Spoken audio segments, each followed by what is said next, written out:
Assalamualaikum warahmatullahi wabarakatuh. Halo Sobat Misteri Sunyi Mencekam. Kembali lagi kami hadir bersama Anda. Tentunya seperti biasa kami akan menyuguhkan cerita-cerita misteri yang menarik. Kesempatan kali ini kami akan berbagi sebuah kisah misteri yang berjudul Warisan Turun-Temurun yang Tidak Aku Inginkan. Tak pernah mengenal, tak pernah bersua, tapi terwarisi. Bukan sebuah benda juga bukan harta, tapi sebuah jiwa. Warisan, bagi sebagian orang mendapat warisan adalah sesuatu yang menyenangkan, warisan yang bisa manfaat baik untuk beberapa orang. Ya, jika warisan itu dapat memberimu rasa yang membahagiakan, tapi tidak untukku. Aku tidak mengharap, tidak meminta, tetap diwarisi. Warisan turun-temurun, jin, itulah warisan yang kudapatkan. Aku tidak tahu apa itu, aku tidak tahu dari mana itu. Aku tidak tahu nama dari lelembut itu. Aku juga tidak tahu apa guna warisan itu. Inilah ceritaku, cerita tak bergambar yang penuh sendu. Pukul 2 dini hari, aku tiba-tiba terhenyak dari tidurku. Entah kenapa, mungkin karena Allah ingin aku bersujud lebih dalam.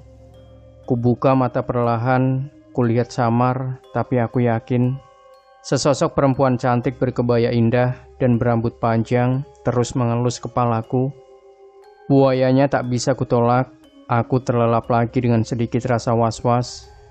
Aku berbicara dalam hati, aku akan bangun jika dia sudah pergi. Dia selalu bisa membuatku tergoda. Seharusnya aku berontak, tapi saat itu aku belum memahami. Mungkin hampir setiap malam dia menemaniku dengan senyum manisnya, seolah memberi kehangatan, namun menggigil karena sentuhannya.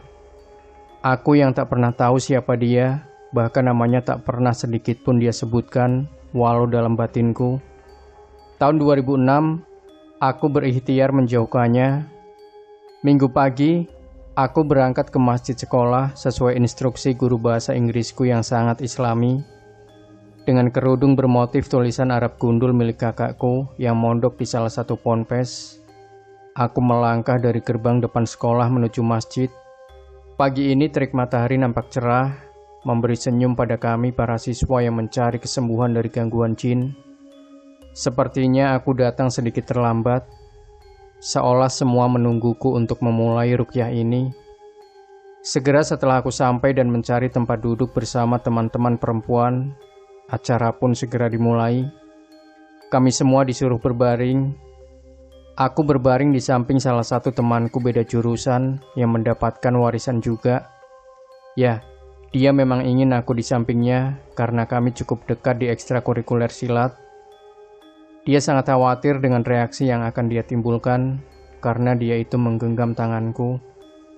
Ruqyah dimulai, lantunan ayat suci terus bergema. Awalnya aku sangat menikmati, tapi semua berubah saat teman yang menggenggam tanganku melepaskan genggamannya dan berteriak kencang. Mulai dari itu aku ikut tak sadarkan diri. Entah apa yang ku berbuat, aku tak mengeluarkan suara apapun, tapi tubuhku terus bergerak menari dan air mataku terus mengalir. Setidaknya itulah yang teman-temanku katakan setelah beberapa waktu berlalu. Sayang sekali, ikhtiar ini belum bisa membuat warisan ini meluntur. Semakin hari dia semakin menunjukkan eksistensinya. Warisan ini juga mulai meminta imbalannya sedikit demi sedikit. Aku tak pernah meminta dia hadir ataupun membantuku, tapi dia tetap meminta imbalan dariku. Fisikku mulai melemah, tak lagi sekuat dulu. Aku mulai sering sakit, padahal dulunya aku jarang sekali sakit. Terkadang dia menunjukkan kemarahannya dan berimbas pada wajah atau fisikku. Bila amarahnya memuncak, dia akan membuat sebuah luka yang cukup besar di area wajah. Tahun 2006, aku masih kelas 1 STM. Saat itu aku belum mengalami puber, tapi wajahku sering timbul jerawat di tengah kening di antara dua alis. Timbulnya akan langsung banyak dan tiba-tiba melepuh meskipun tidak pernah kupegang. Lukanya seakan menjadi parah dalam sehari atau 2 hari, tapi dalam sesaat luka itu akan bersih tanpa bekas sama sekali. Ini terjadi berulang kali. Bahkan kadang muncul luka seperti tersulut api di bagian pelipis samping mata yang berbentuk bulat, cukup besar, dan bernanah tanpa aku ketahui sebabnya. Tapi lagi-lagi dalam sekejap, luka itu akan kering dan hilang tanpa bekas sama sekali. Padahal umumnya, luka-luka seperti itu akan cukup berbekas dan tampak. Aku selalu diperingatkan oleh pelatih silatku untuk mengendalikannya, agar dia tidak semakin menyakiti. Bahkan dia juga membuatku kewalahan dan merasa bersalah pada beberapa orang. Dia akan marah jika aku merasa sedikit sakit hati, walaupun itu hanya perasaan yang kupendam. Aku bukan orang yang mudah marah atau dendam, tapi lain dengan jin warisan ini. Bila hatiku merasa tersakiti, dia akan menyerang fisik dan batin orang yang menyakitiku. Padahal sungguh aku tidak menginginkan itu. Pernah waktu itu salah satu teman yang cukup dekat denganku justru mengkhianatiku dan berbuat tidak baik di belakangku. Aku memang merasa sedih dengan sikapnya, tapi aku tak pernah dendam atau marah. Tapi dia langsung melukainya tanpa sepengetahuanku. Temanku mengeluh sakit di bagian dadanya pada pelatih silatku. Tapi pelatih silatku tak mengatakan apa sebabnya pada temanku. Justru pelatih mengatakannya padaku jika yang membuat dada temanku sakit adalah jin dalam diriku. Aku sungguh tak tahu. Aku merasa sangat bersalah karena jin itu bertindak atas kehendaknya sendiri. Pelatihku hanya berpesan agar aku memaafkan sikap temanku itu. Ya, karena pelatih tahu pasti bagaimana sikap temanku itu padaku. Aku katakan kalau aku sudah memaafkannya sepenuh hati. Aku juga tetap bersikap baik padanya, walau sebaliknya temanku itu jahat padaku. Sejak saat itu aku tak pernah memendam rasa sakit hatiku. Aku akan langsung bersujud memohon ampun pada Allah selesai sholat 5 waktu. Jin warisan, dia memberi kelebihan lain yang kusebut kekurangan yang melelahkan. Dia memberi satu penglihatan lain yang tanpa aku sadari telah membujukku dengan penglihatan semu. Hari ini tak seperti biasanya aku sampai di sekolah lebih awal. Tak lain karena aku tidak ingin ketinggalan bis. Jadi bisa mengurangi bau tak sedap dari keringat saat dihukum berlari mengelilingi Simpang 5 Semarang, seperti hari-hari biasanya saat ditinggal bis tercinta. Aku juga masih punya waktu senggang untuk berjalan santai menuju kelas, menyapa para guru dan sedikit menggodanya. Sampai di kelas, segera aku meletakkan tas di bangku dan keluar lagi menuju ruang tata usaha untuk mengisi tinta spidol papan tulis, mampir ke toilet, juga mampir ke kantin. Di depan toilet wanita, kutemui beberapa teman beda jurusan yang berganti pakaian olahraga, dan beberapa teman yang ribut-ribut karena HP-nya hilang saat naik bis. Aku hanya mendengar sedikit, tapi tiba-tiba aku diberi gambaran semua tentang kejadian sampai HP temanku itu hilang. Dan entah kenapa aku langsung mengutarakan apa yang terlihat dalam pikiranku pada teman yang kehilangan HP. Kukatakan bagaimana seseorang yang duduk tepat di sebelahnya di saat berada dalam bis membawa HP-nya. Aku menjabarkan ciri-ciri orangnya, dan temanku membenarkan ciri-ciri yang kusebutkan. Dia keheranan dengan apa yang kusebutkan, karena aku tidak ada di tempat kejadian sebelumnya. Maklum, arah rumah kami berlawanan. Aku hanya mengatakan, entah, aku juga tidak tahu bagaimana bisa. Aku kembali ke kelas dengan pikiran yang penuh tanda tanya. Bisakah begini? Bagaimana bisa? Ya, saat itu pemahamanku tentang jin yang suka mencuri kabar memang masih kurang. Karena baru kelas 1 STM inilah dia mulai benar-benar menetapkan pilihannya untuk memberiku warisan, menunggu waktu yang tepat sampai aku benar-benar dewasa. Jangan sebut ini kelebihan, karena dia juga memberi ketakutannya padamu. Jangan membanggakannya, karena dia juga mengambil hal lain yang menurutnya cocok sebagai imbalannya. Dia akan merampas yang sebagian kebahagiaan dalam hidupmu. Begitu juga denganku. Setiap dia memberi satu hal, maka dia juga akan mengambil satu hal lain dalam hidupmu. Kesehatan, itulah hal lain dalam hidupku yang sedikit demi sedikit dia ambil. Semakin hari kesehatanku semakin memburuk. Hampir setiap hari dadaku terasa sesak, hingga membuat repot seluruh teman di kelasku. dan tidak mengenal waktu, kapanpun bisa sesak tak tertahankan tanpa sebab yang pasti. Lingkar mataku sering menghitam tanpa sebab, padahal aku tidak begadang dan juga tidak melakukan hal berat. Bila sudah seperti itu, mukaku akan pucat seperti sakit parah dengan lingkar mata yang hitam seperti zombie. Padahal aku tidak merasakan hal aneh dalam tubuhku. Dia juga memberi kekuatan lain di setiap mimpimu, seolah memberi kabar sebelum terjadi, dan itu membuat rasa khawatir yang berlebihan pada diriku saat itu. Kamu juga akan diberi mimpi yang menyeramkan, meneror tidurmu, mengambil nyenyak setiap tidurmu, bisa membuatmu takut terlelap, menghantui setiap aktivitasmu, apalagi malam hari. Kamu akan dipaksa bangun dan diperlihatkan makhluk lain yang terkadang begitu menyeramkan, membuat tubuhmu tak bisa digerakkan karena rasa takut. Pernahkah kamu saat akan tidur didatangi tuyul? Sesosok tuyul yang mengerikan terus menggodamu dengan wajah buruknya, berlarian di samping tempat tidurmu dan sesekali menggelitik telapak kakimu. Dia terus menggodamu. Jika kau tertidur, maka jiwamu akan ikut bermain di alamnya. Jin warisan leluhur menjadi magnet yang kuat untuk menarik jin-jin lain yang ada di sekitarmu dan ikut bersemayam dalam tubuhmu dengan alasan kenyamanan. Jangan pernah tergoda menambah jin lain dalam dirimu, maka tubuhmu akan dikendalikan dan seakan melayang. Tahun 2007, kelas 2 STM, aku merasa melakukan kesalahan besar karena pemahamanku yang kurang tentang dunia jin. Aku melakukan sesuatu yang disarankan seseorang untuk puasa mutih. Katanya agar aku bisa mengendalikannya dan memanfaatkannya untuk hal yang baik. Aku puasa mutih selama 3 hari, tapi setelahnya aku menyesal. Ternyata karena hal itu, kepekaanku semakin tak terkendali. Jin-jin lain semakin bisa menyakiti fisikku walau tak terlihat dari mata orang biasa. Beberapa jin juga tertarik ikut denganku.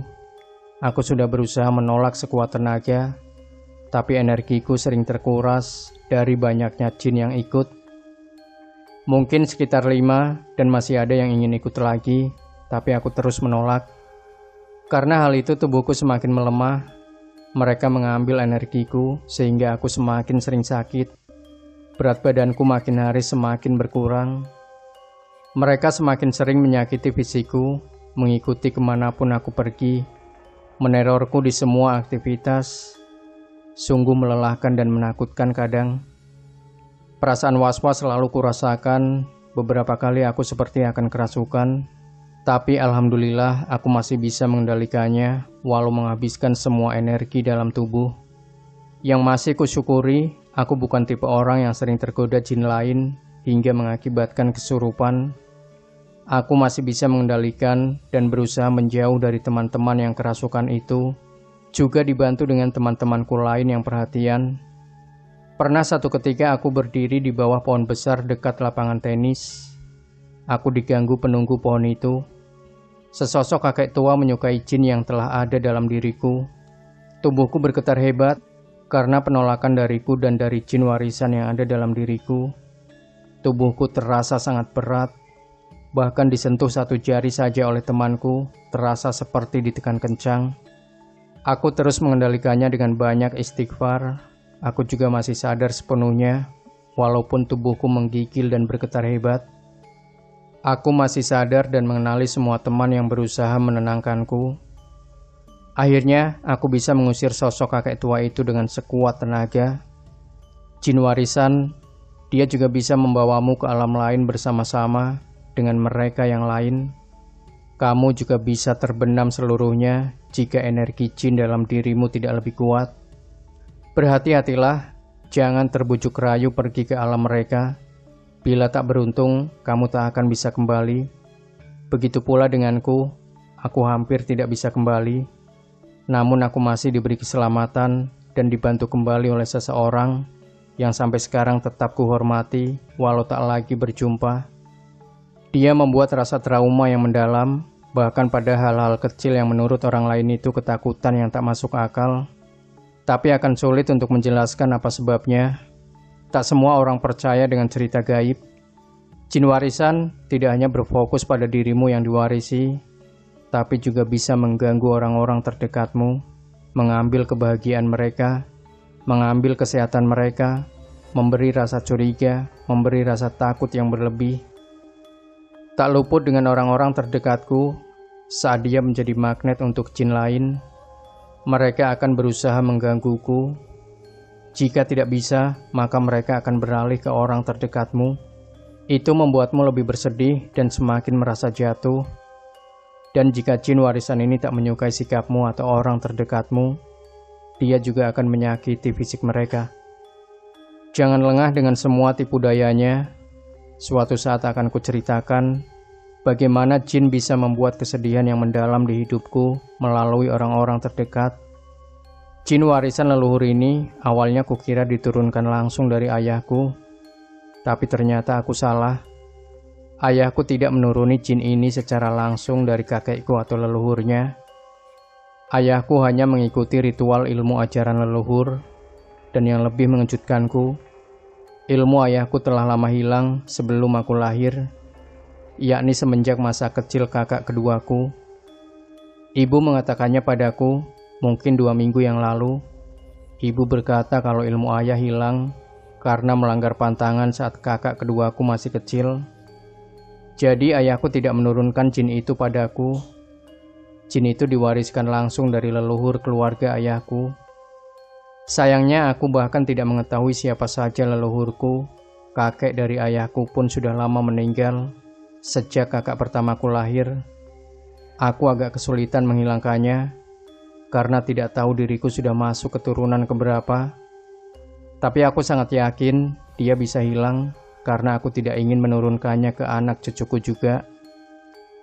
Jadi warisan ini diturunkan padaku langsung dari leluhur yang tak pernah ku ketahui wajahnya, silsilahnya, bahkan namanya juga aku tidak tahu.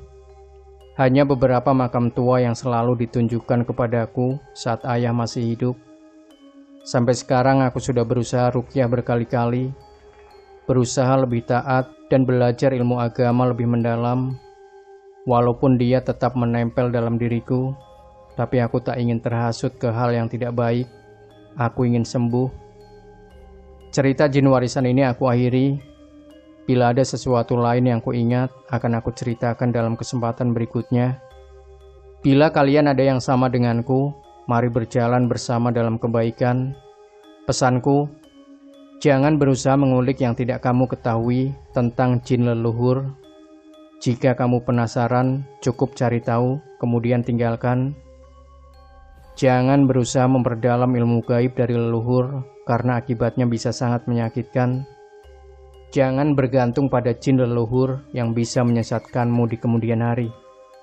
Jika kamu mengalami masalah yang sama denganku, saranku, mintalah pertolongan pada Allah dengan cara yang syar'i, agar tidak semakin terjerumus dengan jin warisan leluhur ini. Perdalam ilmu agamamu jika kau merasa terhasut pada hal yang buruk. Dan yang terakhir, perkuat ibadahmu. Demikian Sobat Misteri Sunyi Mencekam. Tinggalkan komentar Anda, like, share video ini, subscribe channel Sunyi Mencekam, dan kembali nantikan cerita-cerita misteri terbaru dari kami. Wassalamualaikum warahmatullahi wabarakatuh.